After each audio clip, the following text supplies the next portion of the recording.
সকালে ঘুম থেকে উঠে বর বলল তাড়াতাড়ি তুমি রেডি হয়ে নিচে আসো, আমি যাচ্ছি। তো যাই হোক, আমি রেডি হয়ে নিচে এসে দেখি বর বাইক বের করছে। তো আমি ভাবলাম হয়তো কোথাও ঘুরতে নিয়ে যাবে, সেজন্য বেরিয়ে পড়লাম। ওয়েদারটা কিন্তু ভীষণ ভালো ছিল, একটা মেঘলা আকাশ, তখনও রোদ্দুর ছিল না, বেশ ভালোই লাগছিল বাইকে করে যেতে যেতে। এই হচ্ছে আমাদের মহানন্দা ব্রিজ, যেখানে বাঁদিকে একটা নতুন ব্রিজ হয়েছে, এখনও অবধি সেটা চালু হয়নি। তারপরে এটা হচ্ছে আমাদের দার্জিলিং মোড়, যেখানে সোম থেকে শনি প্রচুর পরিমাণে ভিড় থাকে।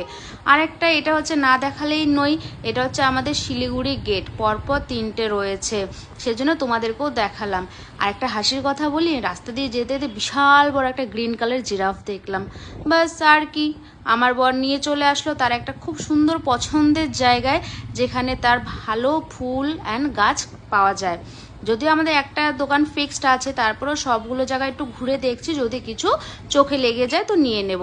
তারপরে আর কি, আমার বর 2টো গাছ নিয়ে নিল গোলাপের, একটা হচ্ছে রেড, একটা হচ্ছে ইয়েলো। এখানেও ভেতরে গিয়ে দেখছিল যদি আরও কিছু নেওয়া যায়, দাদুটাও ভাবছে কি না কি নেবে। তো যাই হোক, এখান থেকে একটা বড় গাছ নেওয়া হলো, যদিও আমি নাম জানি না। এখানে আমার বর ঘর দেখছে, আমাকে জিজ্ঞাসা করছে কোনটা কি নেব। তো সেখান থেকে একটা ঘট নেওয়া হলো। আর কি, বাইকের মধ্যে 2 দিকে আমাকে গাছ দিয়ে বসিয়ে দিয়েছে, তখন রোদ্দুর ছিল, বর আমাকে জুসও খাইয়ে দিল। এবার এই বাড়িতে নিয়ে আসলাম, দেখো তোমরা সবাই, রাস্তায় আবার আনারস পেয়েছি, সেটাকেও নিয়ে এসেছি।